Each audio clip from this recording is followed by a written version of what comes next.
The strength of the non-aligned movement should be used to exercise considerable influence, particularly at the UN, for the effective transformative process for a better common future.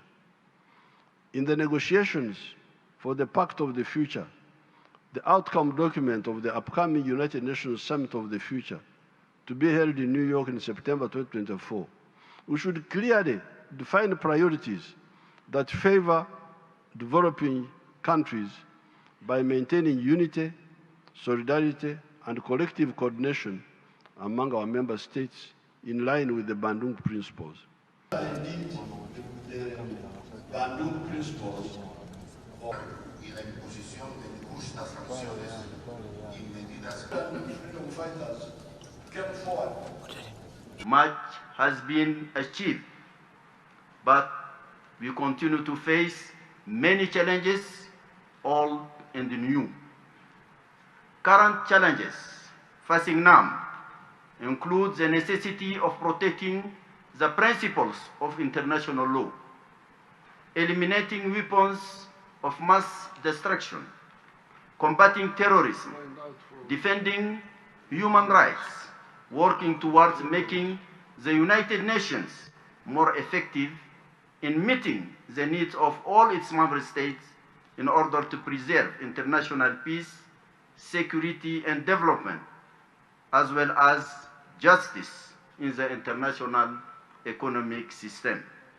To think that they can use that to indefinitely oppress Book of Matthew says, I must tell you that I am deeply concerned and indeed dismayed about the ongoing calamity in the Gaza Strip.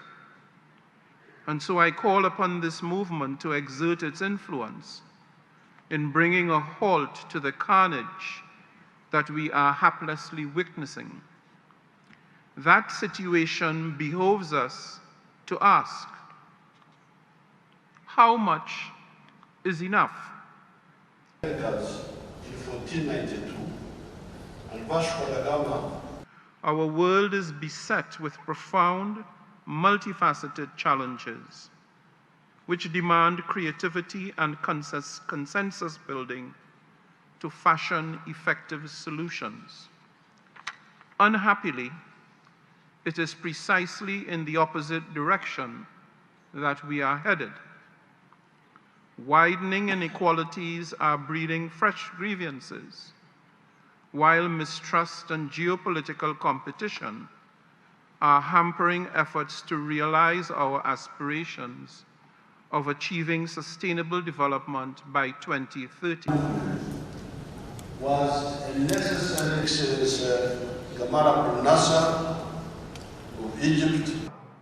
We, the resistance fighters of Uganda, are flabbergasted and look down with contempt at the philosophical, ideological, and strategic shallowness of some of the actors of the world.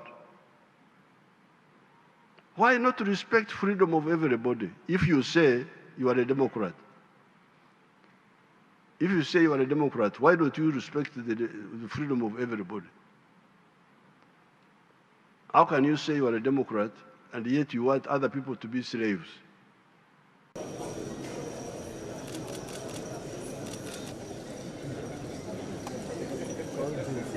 One step